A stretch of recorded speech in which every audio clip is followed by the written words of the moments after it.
Chinese officials say an unexpected drop in trade, both imports and exports, reflects rising labor costs and weak overseas demand. Key concerns for the world's two largest economies as their foreign and finance ministers meet in Washington. U.S. Vice President Joe Biden, who opened Wednesday's talks, said the U.S.-China relationship is crucial. The stakes are very high, because it's fair to say that the dynamic that emerges between our nations will affect not just our peoples, but quite frankly have a significant impact on the entire world. Two-way trade was nearly $500 billion last year.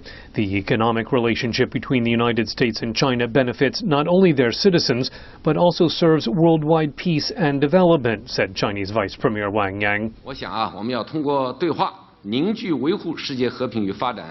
We need to raise our strategic mutual trust to new heights through dialogue. Trust starts with communication and exchanges. The more communication and exchanges we have, the less misunderstanding and disagreement. Stopping cyber theft of U.S. intellectual property is one area where there needs to be more progress, said Vice President Biden. And even though Beijing's new government has moved to curb corruption and adjust currency rates, it risks further slowing growth if it does not remove obstacles to fair foreign competition, says U.S. business leader Coleman Cohen. But as China continues to make it far more difficult to compete with their national champions, who they provide special benefits to, I believe that that's going to mean that companies around the world are going to not put all their eggs in the China basket. China's more assertive foreign policy, especially its contested claims on nearly all of the South China Sea, is also a concern for Washington. Vietnam, the Philippines, Taiwan, Brunei, and Malaysia are contesting those claims.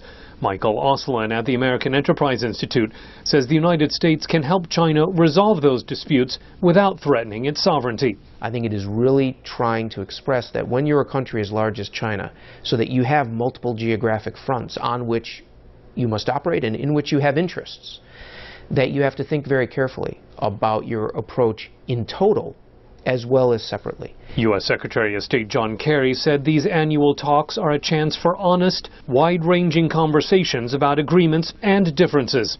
We will never agree on everything.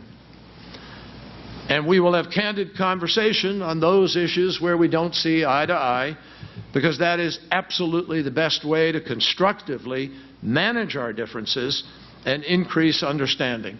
The talks also include issues around climate change and cybersecurity. Scott Stearns, VOA News at the State Department.